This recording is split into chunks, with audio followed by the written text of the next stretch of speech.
শুরুতে জানিয়ে দেব লোহিত সাগরে বাণিজ্যিক জাহাজে হামলার দাবি হুতিদের। জানিয়ে দেব সরকার গঠন করলে ফিলিস্তিনকে স্বীকৃতি দেওয়া হবে, অঙ্গীকার যুক্তরাজ্যের বিরোধী দলের। এদিকে জাতিসংঘের ঊর্ধ্বতন কর্মকর্তাদের বিরুদ্ধে শাস্তিমূলক ব্যবস্থা নিচ্ছে ইসরায়েল। জানিয়ে দেব রুশ বাহিনীতে ভারতীয় নিয়োগ বন্ধে চাপ দিচ্ছেন নয়াদিল্লি।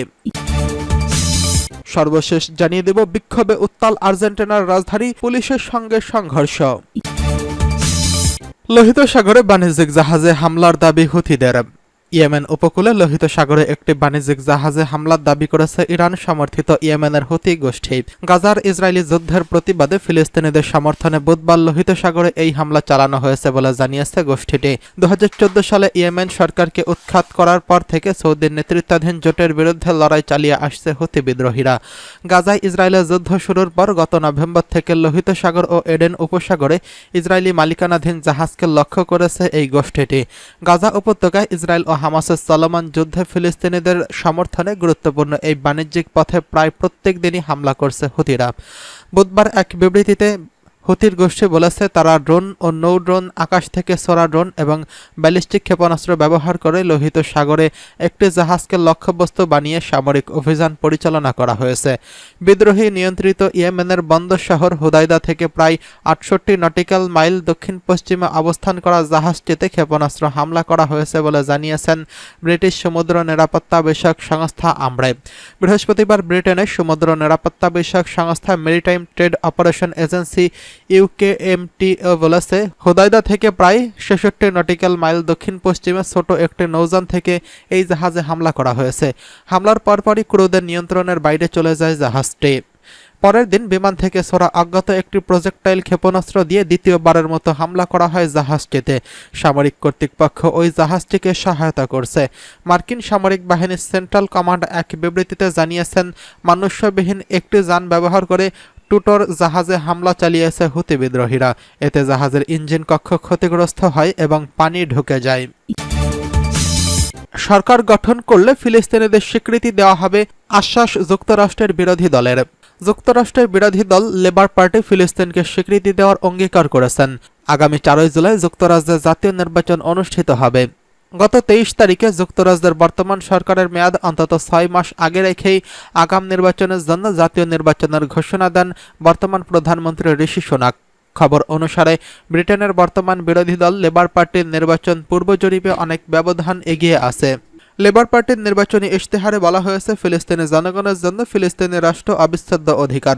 পরবর্তী সরকার গঠন করতে পারলে তারা এই নীতিকে বাস্তবে রূপ দেবে।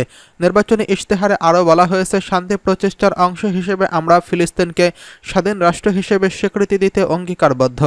বর্তমান কনজারভেটিভ নেতৃত্বাধীন সরকার অতীতে বলেছে, শান্তি প্রক্রিয়া শেষ হওয়ার আগে ব্রিটেনে আনুষ্ঠানিকভাবে ফিলিস্তিনি রাষ্ট্রকে স্বীকৃতি দিতে পারে।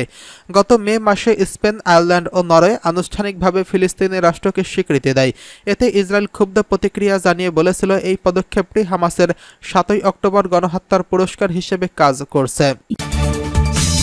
এদিকে জাতিসংঘের ঊর্ধ্বতন কর্মকর্তাদের বিরুদ্ধে শাস্তিমূলক ব্যবস্থা নিচ্ছে ইসরায়েল। জাতিসংঘের ঊর্ধ্বতন কর্মকর্তাদের বিরুদ্ধে শাস্তিমূলক ব্যবস্থা নিচ্ছে ইসরায়েল।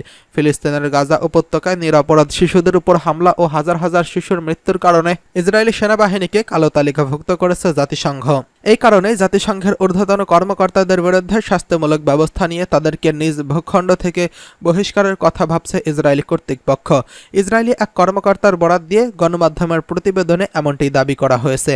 এর আগে ইসরায়েলের পররাষ্ট্রমন্ত্রী ইসরায়েল কাটোস জানান, এই পদক্ষেপের কারণে জাতিসংঘের সঙ্গে ইসরায়েলের সম্পর্কের নেতিবাচক প্রভাব পড়বে এবং জাতিসংঘকে এর পরিণতি ভোগ করতে হবে। এই ঘটনাকে কেন্দ্র করেই ইসরায়েলে জাতিসংঘের ঊর্ধ্বতন কর্মকর্তাদের বহিষ্কারের কথা চিন্তা করছে বলে ধারণা করা হচ্ছে। এরই মধ্যে বিষয়টি নিয়ে ইসরায়েলের যুদ্ধকালীন মন্ত্রিসভার আলোচনাও হয়েছে বলে গণমাধ্যমের প্রতিবেদনে উল্লেখ করা হয়েছে। জাতিসংঘের ইসরায়েলের বিশেষ দূত গিলাদ এরদান গণমাধ্যমকে বলেন, কিছুদিনের মধ্যেই ইসরায়েল তার ভূখণ্ড থেকে জাতিসংঘের ঊর্ধ্বতন কর্মকর্তাদের বহিষ্কারের বিষয়টি পর্যালোচনা করছে। জাতিসংঘের কর্মকর্তাদের দেশটি থেকে প্রত্যাহার ও ইসরায়েলের ভালোমন্দ বিবেচনা করার সময় এসে গেছে। এদিকে গাজায় যুদ্ধবিরতি ও জিম্মিদের মুক্তির পরিকল্পনায় বেশ কিছু পরিবর্তন আনার প্রস্তাব দিয়েছে হামাস। এ বিষয়ে মার্কিন পররাষ্ট্রমন্ত্রী অ্যান্টনি ব্লিংকেন হামাসের উদ্দেশ্যে বলেছেন, দর কষাকষি বন্ধের সময় এসেছে।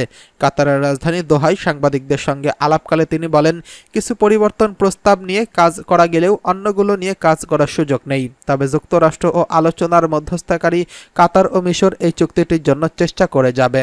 হামাস গত মঙ্গলবার বলেছে তারা এই প্রক্রিয়া এগিয়ে নেওয়ার বিষয়ে ইতিবাচক, তবে তারা গাজা থেকে ইসরায়েলি বাহিনীকে পুরোপুরি প্রত্যাহার ও একটি স্থায়ী যুদ্ধবিরতির উপর জোর দিচ্ছে। গাজায় পরিস্থিতি দিন দিন আরও সংকটময় হয়ে উঠেছে। যতই দিন যাচ্ছে সেখানে খাবার পানির সংকটে দিশেহারা হয়ে উঠছে নিরীহ ফিলিস্তিনিরা। এমনকি শিশুদের মুখে তুলে দেওয়ার মতো খাবারের যোগানও দেওয়া যাচ্ছে না। গাজা হামাস নিয়ন্ত্রিত স্বাস্থ্য মন্ত্রণালয় জানিয়েছে, গাজায় 250 দিনের ইসরায়েলি বাহিনীর বর্বরতায় 15,694 জন শিশু নিহত হয়েছেন। এছাড়া 17,000 শিশু তাদের মা বাবাকে হারিয়ে এতিম হয়ে গেছেন।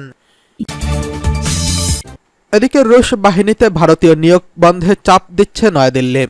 রাশিয়া ও ইউক্রেনের মধ্যে যুদ্ধে 2 ভারতীয় মৃত্যুর পর অচিরাচরিত পথে হেঁটে মস্কোর প্রতি কড়া মনোভাব দেখিয়েছে নয়াদিল্লি। সূত্রের খবরে জানিয়েছে, কোনোভাবেই যেন ভারতীয়দের রাশিয়া সেনাবাহিনীতে নিয়োগ না করা হয় সে বিষয়ে দেশটির উপর চাপ বাড়ানোর সিদ্ধান্ত নেওয়া হয়েছে। একই সঙ্গে রাশিয়া সেনাবাহিনীতে যে সমস্ত ভারতীয় রয়েছেন তাদের অবিলম্বে দিল্লিতে ফিরিয়ে দিতে বলা হয়েছে। নিহত 2 ভারতীয় নাগরিকের লাশ হস্তান্তর করতে বলেছে ভারত। ভারতের পররাষ্ট্র মন্ত্রণালয় এক বিবৃতিতে জানায়, রাশিয়া সেনাবাহিনীতে ভারতীয়দের নিয়োগ বন্ধ করার বার্তা দেওয়া হয়েছে। কারণ হিসেবে বলা হয়েছে, ভারতের সঙ্গে রাশিয়ার বন্ধুত্বপূর্ণ সম্পর্কের সাথে সামঞ্জস্যপূর্ণ ঘটনা ঘটছে না। এদিকে 2 ভারতীয় নাগরিক যুদ্ধে নিহত হয়েছেন, তাদের নাম এখনো প্রকাশ্যে আসেনি। ভারতীয় নাগরিকদের এই ব্যাপারে সতর্ক করেছে ভারত। রুশ সেনাতে 100 জন ভারতীয় নাগরিক নিয়োগের খবর পাওয়া গেলেও গত ফেব্রুয়ারিতে পররাষ্ট্র মন্ত্রণালয় জানায় 20 জন ভারতীয় নাগরিক তাদের সঙ্গে যোগাযোগ করছিলেন। সেই ভারতীয়রা দেশে ফিরতে চেয়েছিলেন। এরপরই তাদের দেশে ফিরিয়ে আনার সব রকমের চেষ্টা করা হয়, কিন্তু এখন পর্যন্ত সেই চেষ্টা সফল না হওয়ায় ধৈর্যচ্যুতি ঘটেছে সাউথ ব্লকের। এদিকে বিক্ষোভে উত্তাল আর্জেন্টিনার রাজধানী, পুলিশের সঙ্গে সংঘর্ষ। বিক্ষোভে উত্তাল হয়েছে দক্ষিণ আমেরিকার দেশ আর্জেন্টিনার রাজধানী বুয়েনস আয়ার্স। দেশটির প্রেসিডেন্ট হাবিয়ার মিয়েইল প্রস্তাবিত অর্থনৈতিক সংস্কারের প্রতিবাদে এই বিক্ষোভ করেছেন তারা। জানা গেছে, এরই মাধ্যমে দেশটির সিনেট প্রেসিডেন্টের বিতর্কিত ওই অর্থনৈতিক সংস্কার প্যাকেজ অনুমোদন করেছে। এর পরপরই প্রতিবাদের রাজধানীতে বিক্ষোভে নেমে পড়েন দেশটির হাজার হাজার মানুষ। এ সময় পুলিশদের সঙ্গে সংঘর্ষে জড়িয়ে পড়ে বিক্ষোভকারীরা। গণমাধ্যমের প্রতিবেদনে বলা হয়েছে, বিক্ষোভ চলাকালে রাজধানীর বিভিন্ন স্থানে পুলিশের গাড়িতে আগুন দিয়েছে বিক্ষুব্ধ জনতা। এছাড়া দেশটির বিরোধী দলীয় আইন প্রণেতারা মনে করছেন, এই সংস্কারের ফলে ক্ষতির মুখে পড়বে পুরো আর্জেন্টিনাবাসী। স্থানীয় সংবাদ মাধ্যম জানিয়েছে, স্থানীয় সময় বুধবার পুলিশের সঙ্গে ব্যাপক সংঘর্ষের প্রায় রণক্ষেত্রে পরিণত হয়েছে বুয়েনস আয়ার্স। সেখানে বেশ কয়েকটি আহতের খবরও পাওয়া গেছে। বিক্ষোভ দমাতে কয়েকশো নিরাপত্তা কর্মী কাঁদানে গ্যাস ও পেপার স্প্রে ছুড়েছেন। ব্যবহার করা হয়েছে জলকামানও। এছাড়া বেশ কয়েকজনকে গ্রেফতার করা হয়েছে বলে তথ্য জানিয়েছে স্থানীয় গণমাধ্যম।